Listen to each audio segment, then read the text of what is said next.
In this video, we are going to talk about the difference between metals, non-metals, and semi-metals and their properties. As much as I would love to make a video on the different increase-decrease things that you need to know, I failed to memorize them. So I will do so. I'll make a video on so later on. But first, we need to talk about the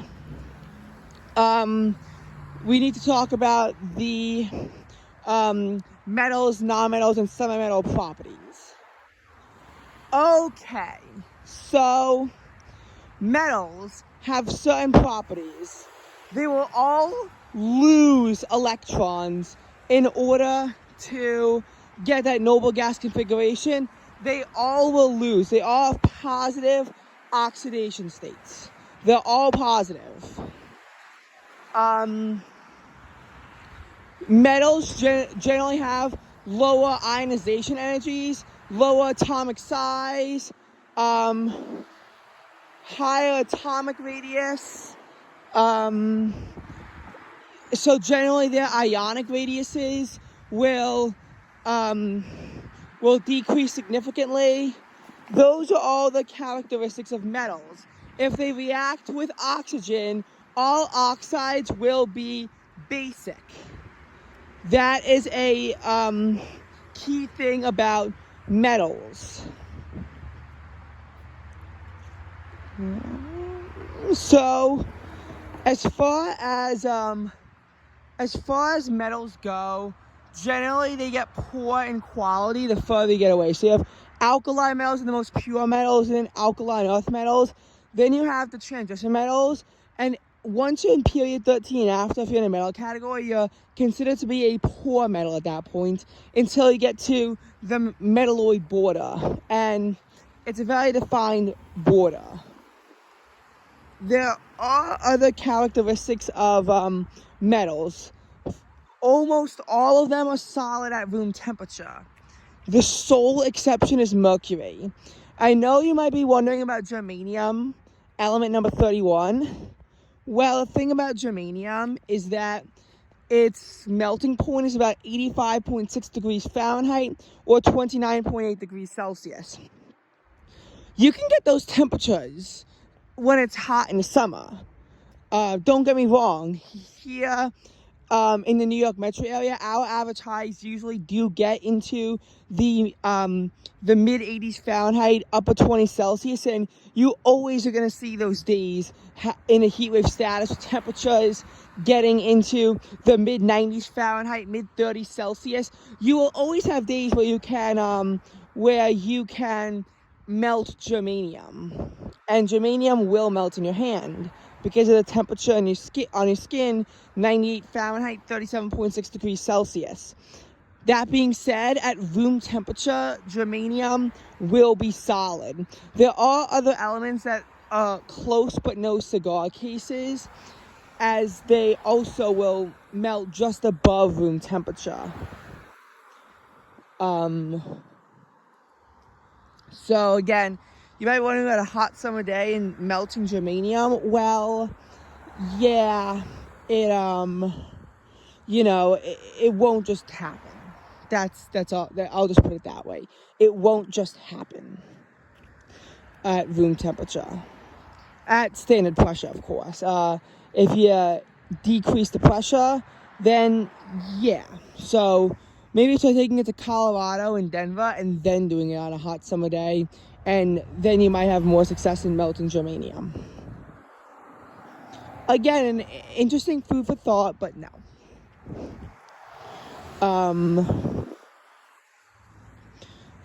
And they all have malleability, ductility, and luster. So malleability means they can be hammered into thin sheets. Ductility means that they can be pressed down to wires, and luster means they have that shine, that exclusive qualities that only belong to a metal.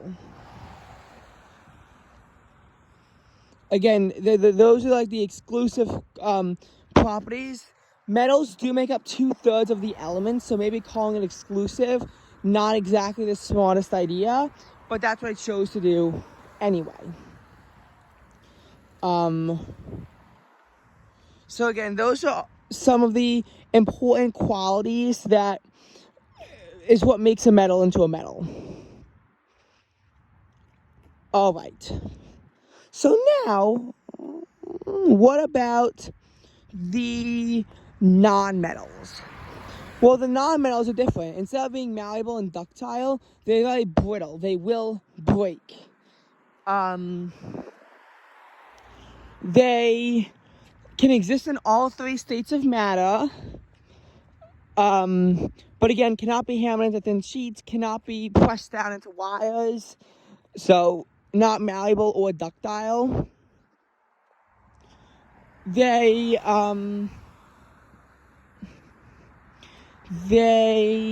what else? They usually have negative oxidation states, so they'll usually gain electrons. So that again means generally they have a lower atomic radius to keep them all together. So usually they have the higher ionic energy, higher ionic radius, and as they're further to the right of the periodic table. We can also see some diatonic elements come in: hydrogen, bromine, oxygen, fluorine, iodine, chlorine, and is that it?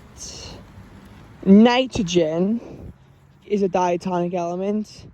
That might be it. I'm not sure. I don't think silicon is sulfur is diatonic. I don't think it is. I think those are our only diatonic elements. Noble gases are monotonic.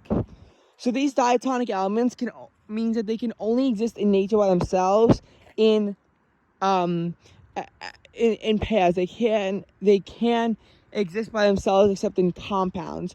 Sometimes you can have the same element be different, like oxygen, O2 is the oxygen that we need to breathe, but O3 is ozone and is dangerous. As they say, ozone is good up high, bad nearby, saying that we need it in the atmosphere to prevent against sunburns, but if we have it down here, it'll severely worsen the air quality. But this is also straddling the border between chemistry and environmental science, earth science, and even biology at that point. At this point, we're really straddling into multiple different branches of science with that statement. So going back more strictly into chemistry,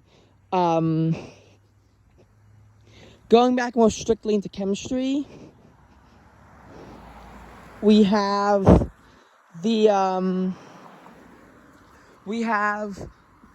carbon, which, as we know, depending on the shape of the carbon can be either diamond, one of the hardest elements on the earth, or graphite, the thing on a pencil, that's one of your softest elements on the earth.